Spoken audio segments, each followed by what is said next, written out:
Mwari muzi ko Bibiliya ari akandiko ka fiance? None umaze kukarangiza kangahe? Umuntu ukunda ku rwego rwa fiance yakwandikira message ukara utarangije kuyisoma? Hari igihe twibesha ko dukunda Imana. Ikintu ukunda ntukiburira umwanya. Wambwira gute ko ukunda Imana ugura umufuka w'umuceri ukawujya ukiyongeza uwa kabiri? Nta sahani uhaye umukene. Cyakora imifuka 100 wariye ni 0, isahani wahaye umukene uzayisanga mu ijuru. Kugeza kuba mu rusengero harimo umuntu ushonje, urangiza amasengesho akayafunguza andi, hanyuma kandi mukaba muririmbana, mwajya kugura ibyuma yabura umusanzu mukamuhagarika. Iki nico kigaragaza urukundo icarico. Nuko Yesu yitanze ku bwacu, natwe ikidukwiriye nuko twitanga ku bwa bene data. Nta muntu arigisha ngo abuze abantu ngo ntimugakundane, ariko bifite ukuntu byikoze. Abakire barabana, umukene akabura uwo babana. Ubukwe bw'umukire twese tuba duhari, umukene abutaha wenyine. Umukene yabyaye arihemba, umukire yabyaye twese turamuhemba. Iyo nyigisho nta muntu yayigishije, ariko byarikoze kuko ubugome buzagwira. Urukundo rwa benshi.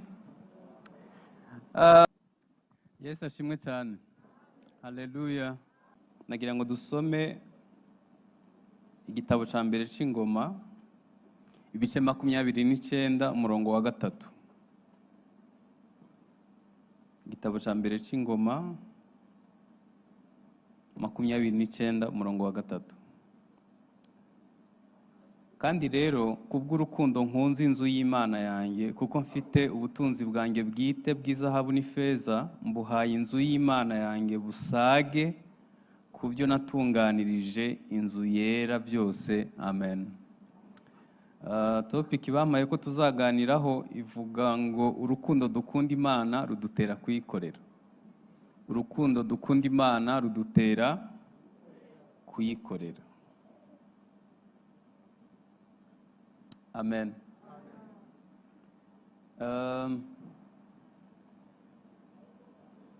Muri aya magambo abiri ari muri iyi topic, gukunda Imana no kuyikorera, kimwe si nkizi, ntabwo nkizi, ikindi gifite amakuru make. Icyo ntazi ni iki? Ni urukundo. Ni urukundo. Ntabwo ndabasha kubona amagambo mvuga mu rukundo, kandi nta nubwo nye mbasha kwigisha ibintu ntumva neza, bidasa n'ubuzima bwanjye mbayeho. Hari ibintu bitatu nzi ko tutazi, ngewe ntazi, mwebwe murabizi. Icya mbere ni urukundo, icya kabiri ni imbabazi, icya gatatu ni ubuntu bw'Imana. Ibyo bintu mvuze biri infini, bingana uko Imana ingana. Rero kwihandagaza nkababwira ngo ngiye kubigisha urukundo rw'Imana naba mbabeje. Ikintu kingana uko Imana ingana, nanjye nkaba ndi umuntu, ubwo nakivuga mpereye. Hari umuntu umwe numvishe yasobanuye mu buryo bujya kumvikana urukundo rw'Imana, n'uwitwa Billy Graham. Yararirimbye aravuga ngo rusumba izuba, rusumba ukwezi, n'ikuzimu rugerayo. Hanyuma aravuga ngo inyanja zose zibaye wino, ijuru rikaba impapuro, abisi bose bakaba banditse. Ibyo mvuze nabyo ndabizi ko mutabyumvisha. 2/3 by'isi bigizwe n'amazi. Wafata ayo mazi yose akaba wino. Hanyuma isanzure, nta muntu n'umwe ku isi azi isanzure aho rigarukira. Abanyamerika iyo bakoze utwuma turuta utwo bari bafite, baravuga ngo bavumbuye amasi nka 500, ariko nta wuzi isanzure aho rigarukira. Iryo sanzure ryose ribaye impapuro. Ya mazi agize 2/3 by'isi akaba wino. Hanyuma ishamba rya Amazone na Nyungwe byose bigahinduka amakaramu. Abantu bo ku isi bakagira impamyabushobozi y'ikirenga mu kwandika. Wino yashira batarangije kugwandika.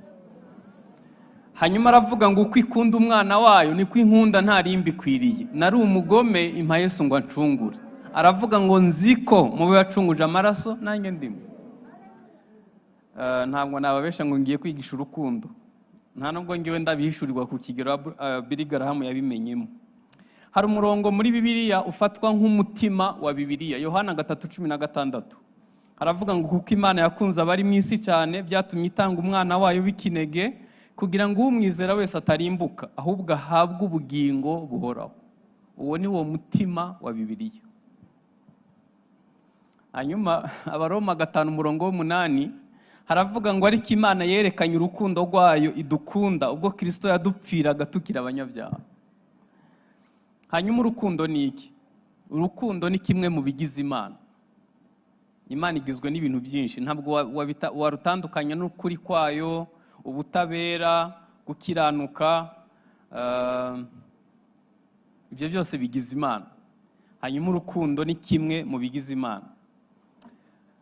Iyo bakoze amazi bahita bandikaho ibigize amazi, bakavuga ibirimo n'ibiryo, ibintu byinshi bakora mu ruganda bahita bandika ibigize ibyo bintu.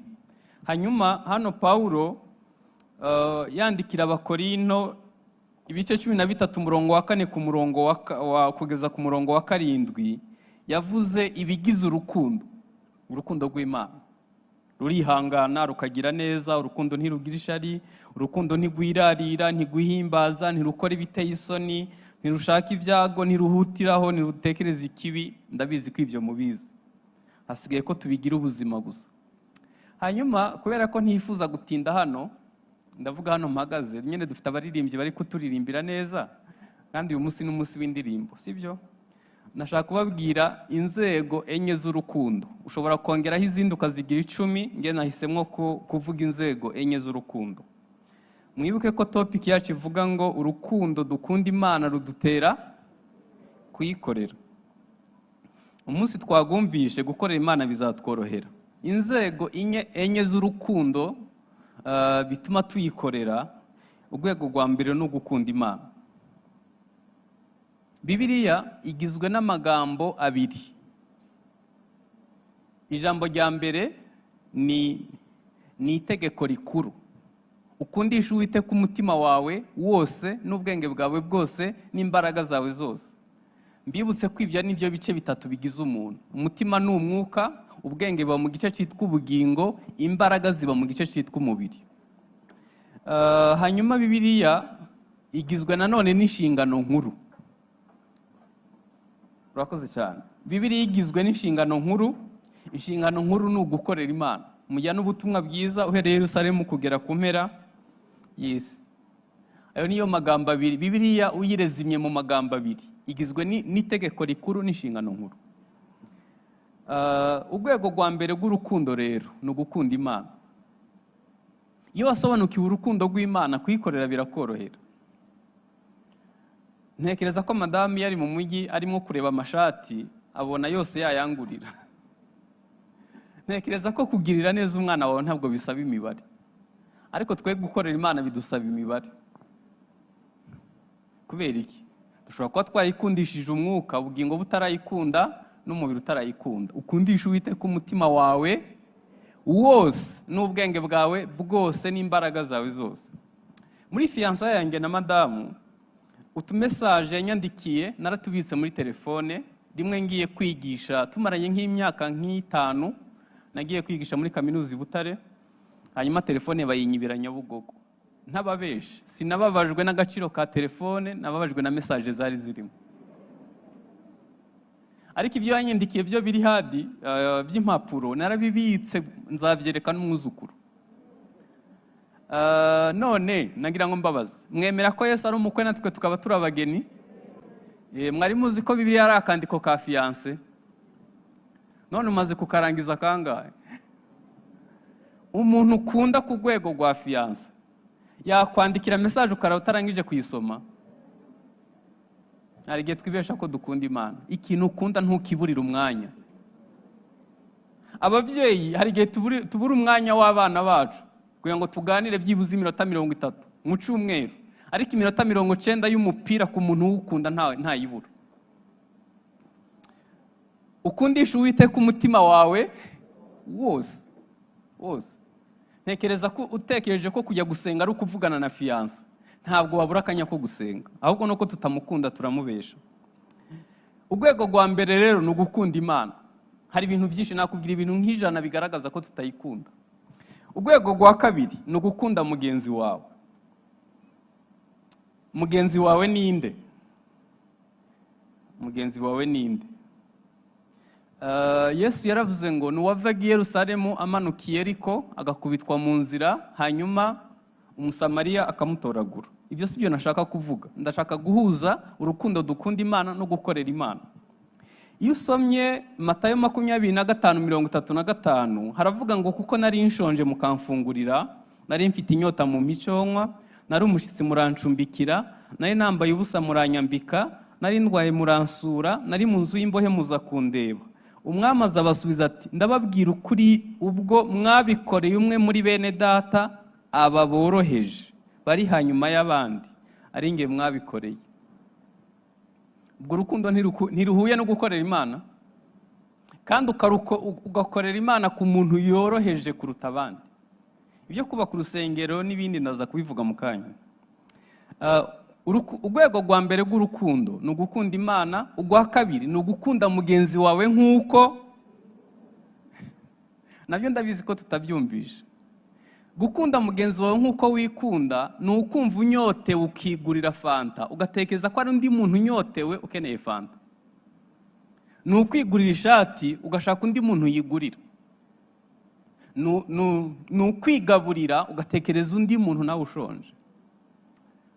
Ni ukuva mu bukode ukazashakisha undi muntu mu buzima uzakura mu bukode. Usanze hari ukunda ku rwego wikundaho. Urwego rwa mbere rw'urukundo ni ugukunda Imana, urwa kabiri ni ugukunda mugenzi wawe nk'uko wikunda. Iwacu mu rugo hari isengesho nababujije gusenga ku meza. Rivuga ngo Mana, ngo abatabibonye ngo ubibuke. Abatabibonye ntabwo muzi aho batuye. Wambwira gute ko ukunda Imana ugura umufuka w'umuceri ukawujya ukiyongeza uwa kabiri? Nta sahani uhaye umukene. Icyakora imifuka 100 wariye ni 0, isahani wahaye umukene uzayisanga mu ijuru. Nari nshonje muramfungurira. Tekereza kuba mu rusengero harimo umuntu ushonje, urangiza amasengesho akayafunguza ndi, hanyuma kandi mukaba muririmbana, mwajya kugura ibyuma yabura umusanzu mukamuhagarika. Abo nabo muri Zambia si mwebwe. Nari mfite inyota mu micyonwa, nari umushyitsi murancumbikira. Ndashaka kwihuta ngasoza. Urwego rwa gatatu rw'urukundo ni ugukunda umwanzi wawe. Abaroma 12:20, ahubwo umwanzi wawe nasonze umugaburire, nagira inyota umuhe icyanywa, kuko nugira ucyo uzaba umurunzeho amakara yaka ku mutwe. Numvishe ubuhamya bw'umusirikare umwe wo mu bihugu duturanye, sinshaka kumuvuga izina. Uwo musirikare bariho baragwanya abacengezi bo muri ico gihugu. Hanyuma uwo muyobozi w'abacengezi, abasirikare baje kumenya ko yaje gusura mama we. Babimenye bahita baraza bagota inzu yo kwa mama uwo mukuru w'abacengezi. Bavuga cyane, baravuga ngo twamenye ko hari, sohoka ku neza niba udashaka gupfana na mama wawe. Hanyuma umusirikare nyene nta udakunda mama we arasohoka. Ubwo abamurindaga bo bari babarangije kera. Asohotse yumva ku muryango hahagaze umuntu. Asohokana icuma ca gisirikare ahita kimutera. Uwo musirikare niwe yampaye ubuhamya. Gihita kinyura mu mwenda wa gisirikare nticatobora umutima. Hanyuma baramufata baramuhambira, bamujyana mu kigo ca gisirikare aho abasirikare bari bacumbitse, bamukorera nyene nk'ibyo bakorera uwo muntu wo kuri urwo rwego. Byageze nka 9:00 y'ijoro asigaranya kuka kanyuma, ndavuga gukunda umwanzi. Noneho wa musirikare w'umukristo bateye icuma niwe yari ku burinzi. Amurebye ahari abona asigaranya kuka kanyuma. Aravuga ati ko nkijijwe kandi ntifuza ko uyu muntu arimbuka, niki nakora? Cyambere yakoze yaramuhambuye, amuha utwo kujya. Aramubwira ati undebye, amatangiye nko guhembuka, aramaze ati undebye wamenya? Aravuga ati ntabwo nkuzi. Noneho bakitangiye kuganira, abona isaha yiwe y'ukuveya y'uburinzi irarangiye. Aravuga ati nihagira undi ubyuka arahita murangiza. Ahita ajya kubabwira ati ntimubyuke, nabuze ibitotsi, mwebwe mukomeze mujyame, ngewe ndageza mu gitondo. Arangije abona igihe umwanya wo kumwatuza, aramubwira ati rero ni ngewe wateye icuma, nari ku muryango cagiye twaza kugufata, none rero ngiye kuguha amahirwe, ntabwo nzi niba ubaho ariko wakire Yesu umwami n'umukiza, ngewe ndi umukristo, niyo mpamvu nkugaburiye utari ubikwiriye. Aratura aratura aratura aratura, arihana yakira Yesu umwami n'umukiza.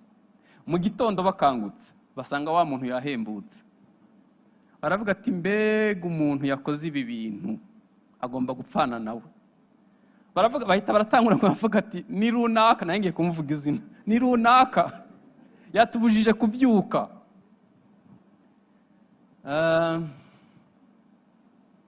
Hanyuma umukoroneri yarabayoboye ahita aramuhamagara ati itegeko ni itegeko, ugomba gupfana n'uyu muntu. Yari umusirikare muto cyane, aramubwira ati koroneri, nagira ngo mbanze nkubwire ijambo rimwe mbere yuko banyica. Najyaga mbona warize nkagira uzi ubwenge kumbura igicucu. Kubwira gutyo afande wa mu gisirikare ntibibaho, ariko yabivuze nyene yiyahura. Avuga ati uvuze ngo iki?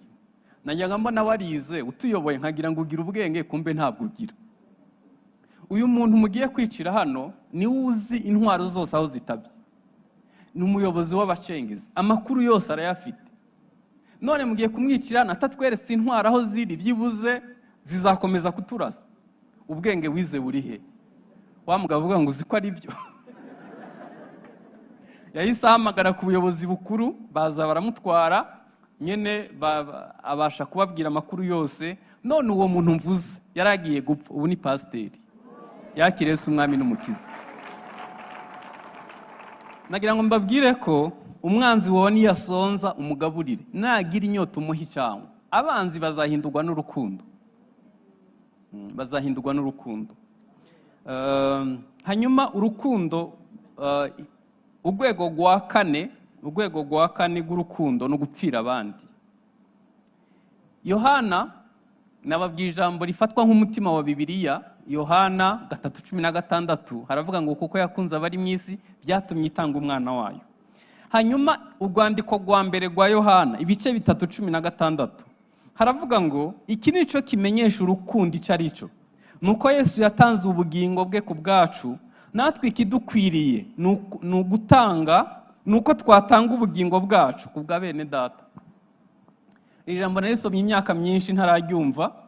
Umunsi umwe ninjira mu mva ya Yesu, abantu bagiyeyo kera muribuka akugi abongereza bari barashize ku mva ya Yesu bandika hiri jambo. Igihe nari nicaye imbere y'imva nasomye iri jambo rivuga ngo iki nico kitumenyesha urukundo icyo ari cyo, nuko Yesu yatanze ubugingo bwe ku bwacu, natwe ikidukwiriye abicaye hano bose nuko twatanga ubugingo bwacu ku bwa bene data. Abaroma 16:3 mwumve abantu bagerageje gushira mu bikorwa iri jambo. Mu ntahirize Prusikira nakwira bakoranye nanje muri Kristo, kandi bemeye gutanga imitwe yabo gucibwa kugira ngo bankize. Singengenye nubashima, ahubwo n'amatorero yo mu banyamahanga yose arabashima. Prusikira nakwira bashize mu bikorwa iri jambo ryo muri Yohana wa mbere 3:16. Urwego rwa kane rw'urukundo no gupfira abandi. None twe urwego turiho nta nubwo dushobora kubaka urusengero ngo rurangire. Insengero nyinshi zifungiwe kuko zitujuje ibisabwa. Ariko ngiye bimaze ko nta waturenganya. Basogokuru bacu basengeye Imana mu ndaro y'abazimu. Indaro y'abazimu ni akazu gato kabaga ahantu inyuma y'inzu nkuru tubamo, abantu babandigwa bagaterekerera. Abantu basenze Nyirankonjo, Imana isabiriza imena amaraso isambana, bagasengera Imana mu ndaro y'abazima, ntabwo bumva agaciro k'Imana no kubaka urusengero rwiza. Ntabwo bibaho, kubera ko biba uruhererekane rw'imyumvire. Ubundi waramenye Imana n'imbaraga zayo n'ubushobozi bwayo n'icubahiro cyayo, wayisengera ahantu hasa nk'ukwisi. Ariko kubera ko twasengeye basogokuru basengeye Imana mu ndaro y'abazimu, akazu kari inyuma iriya karutwa niyo tubamo. Hano umuntu anezezwa no kwicara ku ntebe itajya no muri jaride iwe. Umuntu akora bije, ashobora gukora akazi, ashobora gukora proje ya miliyari nk'eshanu, kandi buri mwaka iyo proje akayirangiza, urusengero tukagubaka imyaka 12. Abo mvuga ntabwo ari mwebwe. Iki nico kigaragaza urukundo icarico, nuko Yesu yitanze ku bwacu, natwe ikidukwiriye nuko twitanga ku bwa bene data. Nagiye kubwiriza mu gihugu duturanye, hanyuma hari umwarimu twari twarabanye mu gihe kigoye, mu gihe abantu batabana. Hanyuma twicaye mu nzu iwe, abacengezi bahita badutera, abagwanyi bo muri ico gihugu bahita badutera. Baravuga ati aba bantu bagomba gupfa nta kindi ubajije. Twari duhishije ubugari tutaraburya. Ahita arasohoka aravuga ngo bene da, ngo aba n'abantu b'Imana, ngo mubishe mwazagira urubanza rutazabavaho. Aravuga ngo nemeye gupfa n'umugore wanjye ariko abantu ntibapfa. Ndashimira Imana ko nabayeho. Hari abantu barenze urwego rwa mbere rw'urukundo n'urwa kabiri, ashobora kwitanga mu cyimbo cyawe. Hanyuma kuri ubu tumerewe gute? Ubwo ndavuga ku rukundo. Kuri ubu tumerewe gute? Matayo 24 umurongo wa 12 haravuga ngo kuko ubugome buzagwira, urukundo rwa benshi. Hano mwebwe muragerageza. Nta mushumba n'umwe ndumva atanga itangazo ryo kudakundana. Nta muntu arigisha ngo abuze abantu ngo nimugakundane. Ariko bifite ukuntu byikoze, abakire barabana, umukene akabura uwo babana. Ubukwe bw'umukire twese tuba duhari, umukene abutaha wenyine. Umukene yabyaye arihemba, umukire yabyaye twese turamuhemba. Iyo nyigisho nta muntu yayigishije ariko byarikoze. Kuko ubugome buzagwira, urukundo rwa benshi. Urwandiko rwa kabiri rwa Timoteyo, Paulo yandikiye Timoteyo ibice 3 umurongo wa 2 haravuga ngo kuko abantu bazaba bikunda, bakunda impiya, birarira, bibona, batukana, batumvira ababyeyi. Ibindi bikurikira uzabisoma. Abantu bazaba bikunda, bakunda impiya. Ibyahishuwe ibice 2 umurongo wa 4 haravuga ngo ariko rero mfite ico nkugaya, nuko arese urukundo rwawe rwa mbere. Aho hantu iri torero ryari ryubatse kuri ubu ni muri Turukiya. Ahantu hari hubatse iri torero rya Efeso, kuri ubu hasigaye ibisigazwa bya fondation ba mukerarugendo bajya gusura. Abayisilamu ni 99.9%. Iyo bagufatanye biriya baguca umutwe. Kandi hahoze amatorero 7 ya Efeso. Bari bafite doctrine nziza, baziza akantu kamwe gusa, kubura urukundo rwa mbere. Mpagaze ku maguru yanjye abiri, ibyo mvuga ndabizi neza. Itorero nitagaruka ku rukundo rwa mbere, abakristo bazashiraho muri iki gihugu bajye bavuga ngo higeze kubaho. Ibyo mvuze ndabizi neza. I Burayi bagize ububyutse, bagifite urukundo rwo gukunda Imana no kuyikorera. Bagira ububyutse hafi kuri metero 100 bubaka urusengero kandi gwiza. Izo nsengero buzisigaye zirimo abakecuru nka 4, izindi zabaye mize, izindi zabaye imisigiti, izindi bazerekaniramwo ibiteye isoni. Kubera iki? Babuze urukundo. Ikintu kidukwiriye ni ukugira urukundo. Hanyuma rero urukundo niko rudutera gukorera Imana. Kimwe mu byo twaremewe harimo gukorera Imana. Rwandiko rwa mbere rw'Abakorinto 15:58 haravuga ngo nuko bene data bakundwa, mukomere mutanyeganyega, murusheho iteka gukora imirimo y'umwami, kuko umuhati wanyu atari ubusa ku mwami. Ntabwo gukorera Imana bisaba kuba ufite byinshi, bisaba umutima gusa. Nari mvuze ngo bisaba umutima. Niba pasiteri nasuye umukristo wacu bambwiye ko agwaye. Yaratuye ahantu ndamusura, muganiza amagambo y'Imana menshi, ndangije ndamusengera. Nari mfite 10,000 mu mufuka, ariko ico gihe nari mfite n'ubukene, mbona 10,000 bitari bumpaze mu rugo. Ico nakoze namubwiye amagambo gusa ndataha. ngiye gutaha arambwira ngo pastor ngo mfite akantu hano unagira ngo nguhe ngusabire umugisha. Ampaye akantu numva karakomeye, ndebye nsanga ni igiceri cya 50.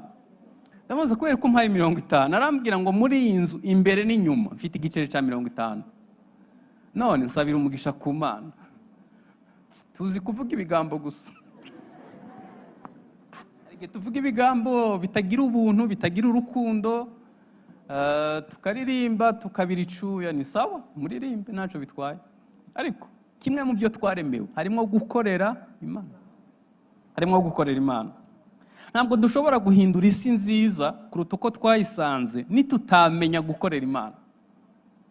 Ubundi itorero ryahawe inshingano 5, ni umutwe muri byose, nitabaza ku gitereko cyaryo, ni umudugudu utabasha gutwikirwa, ni urumuri rw'isi, ni umunyu. Nitumenya gukorera Imana tuzahindura akarere, tuzahindura aho turi haba ahantu haryoshye gutura. Nagira mbabwire ko isi ntigira urukundo, abantu bakwiye guhungira bakabona icisi itabahaye ni mu nzu y'Imana. Ariko naho uruhari rugegwa ku mashi. Ikindi gukorera Imana bizana umugisha. Amerika niwo mugabane wavumbuwe nyuma.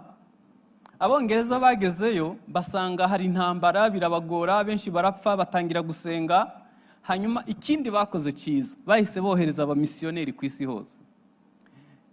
Imana yisi baha umugisha. Indege ya mbere yakozwe yatwaye abamisiyoneri. Imprimeri ya mbere yakoze Bibiliya. None ubu Amerika n'umupolisi w'isi barimo kubyina mu mugisha wa basekuru, ariko basekuru babibye imbuto, abana bari kwisarura. Nimwiga gukorera Imana muzaba mubibira imbuto ikindi gisekuru. Ariko nimukomeza kugira imyumvire nk'iyo mufite uyu munsi, babana banyu bazabaho nabi. Abana bazabaho nabi kubera ko icyo umuntu abiba nicyo asarura. Birababaje ukuntu abo tuvukana twasize mu cyaro, cyangwa isi yo tugiye gutanga dutanga utuvungukira dusigara ku meza. Iyo ugiye gukina biyare kwa rando ushobora kuhasiga 30,000, ariko wajya gutura ukaba waravunjishije ku buryo ugira intoke zimenya inoti nto utarebye. Turi gutegura igisekuru kibi. Umwana wawe numumenyereza ko batura igiceri, azarinda asaza azi ko batura igiceri. Ariko umunsi uzamutunguruka mu igihumbi ukamubwira ngo uyature, azikanga, azaba amenye ko igihumbi bagitura. Abantu tukwiye kumenya gukorera Imana. Amerika ifite umugisha uyu munsi kubera ko bize gusa gukorera Imana. Niyo bagiye kugwana muri Iraq, hano bahatera bombe, hirya yaho bakahatera igifuka ca biswi. Hanyuma hirya yaho abamisiyoneri bakahatera Bibiliya. Kubera iki? Bazi gukorera Imana. Reka mbaho urugero. Iraq mu gihe cyo kwa Saddam nta mu misiyoneri numwe ashobora kwinjirayo. Ariko abanyamerika igihe barashe Iraq ku rubuga rw'abamisiyoneri, kuri ubu itorero dufite rikura kuruta andi ku isi riri muri Iraq. Niho hantu dufite abakristo bari ku muvuduko utaba mu bindi bihugu na bimwe byo ku isi. Kubera iki? Byibuze abanyamerika baciye inzira, abamisiyoneri babona uko binjira. Twebwe dufite ingabo mu bihugu byinshi, Mozambique, Central Africa, Sudani n'ahandi. Nta mushumba numwe wo muri iki gihugu byibuze aragenda kuri ingabo zacu mwagiye kuvuga ubutumwa bwiza. Kubera iki? Ntabwo twatojwe ko gutanga bizana umugisha kuruta uhabwa. Abantu bamaze kumva izina rya Yesu byibuze rimwe mu matwi yabo, ni 500,000. Iyo ushizeho n'aba orthodoxe n'abakatolika ni 2 miliyari. Turacafite 1 miliyari 6 batarumva izina rya Yesu, habe n'umunsi umwe nta n'umupadiri arabageraho. Hajya twicaye hano dukora iki? None nukubaka urusengero rwiza rujyanye n'igihe, byibuze ngo bene wacu bave mu rumogi baze bakizwe, nabyo tubikora bitugoye. Se niba tudakunda bene wacu tukaba twarabyawe n'abamisiyoneri, tutohereza abamisiyoneri, turi gukora iki hajya? Halo. Ikintu wakora ku isi ukazarinda upfa uticuza no gukorera Imana byonyine.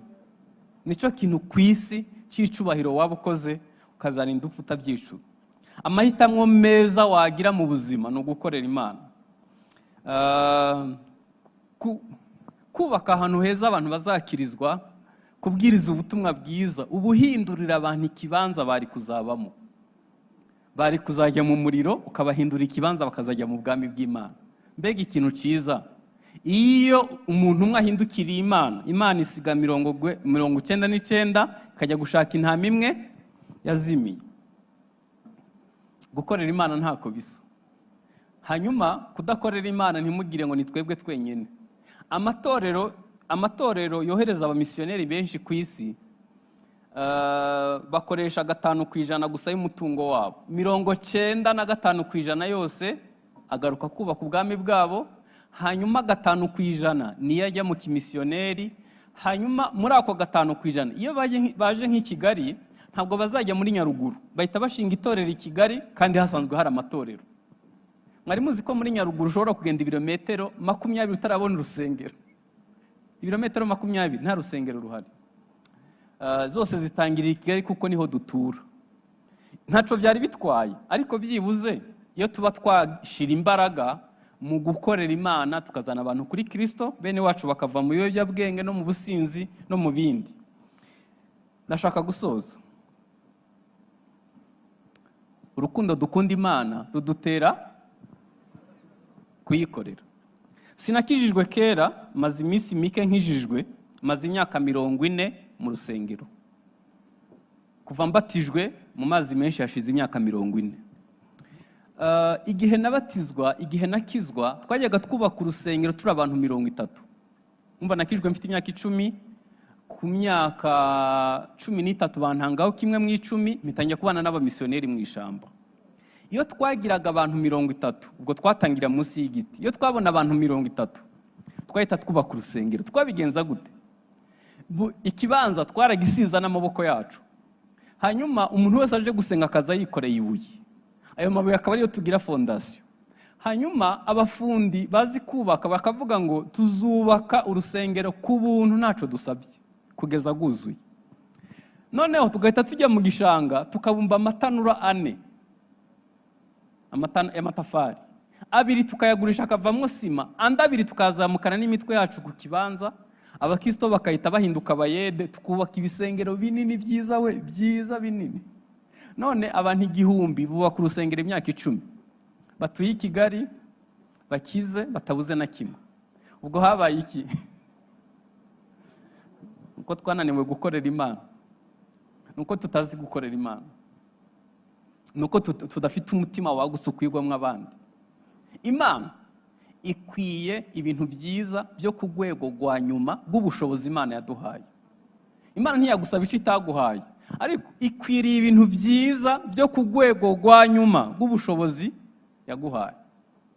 Uzi ko tugira abakristo ashobora gukorera marketing nka MTN ikunguka, asengana n'abakecuru adashobora gukorera agaproje ngo babone basaye gucuruza gataro. Reka dusoze dusenge. Ndabashimiye. Urukundo dukunda Imana rudutera kuyikorera. Hari umutego Farao yateze Abisirayeli, yarababwiye ngo nibagende ngo ari ku mutungo wabo n'abana babo ngo bisigare muri Egiputa. Yarababwije ukuri. Bibiliya iravuga ngo aho ubutunzi bw'umuntu buri niho n'umutima. Ntabwo bari kugenda gukorera Imana bagiye ari abagabo gusa, abagore n'abana n'umutungo wabo usigaye. Uwo mutego natwe twawuguyemo, turashaka kugenda kuramya Imana, amafaranga yacu yarasigaye, n'ibiryo byacu byarasigaye, n'imyenda yacu yarasigaye, n'ibindi byarasigaye. Hanyuma dukomeze turamya Imana. Twunamisha amaso dusenge. Wibwije ukuri, ikintu kidukwiriye no gukunda Imana. Hanyuma muhaguruke dusenge. Ababishaka muhaguruke dusengane, tubwire Imana ngo Mana twongere kugukunda, dushoboze kugukunda muri iyi minsi urukundo ruri gukamuka, dushoboze kugukunda Mana mu izina rya Yesu. Turi mu minsi iteye ubwoba. Ubwo wari wicaye kuri Erayono bakubajije ikimenyetso kizagaragaza uko ugiye kugaruka, urababwira ngo urukundo rwa benshi ruzakonja. Ntabwo twifuza kujyana na benshi, ahubwo dusigaze muri abo bake ushobora kureba ukishimira, bagifite umutima nk'uwawe, bagukundisha umutima wose n'ubwenge n'imbaraga, babasha gukunda bagenzi babo, babasha mwami kugukorera mu gihe ubahaye amahirwe. Ubuntu bwawe bubane natwe mu izina rya Kristo Yesu. Amen.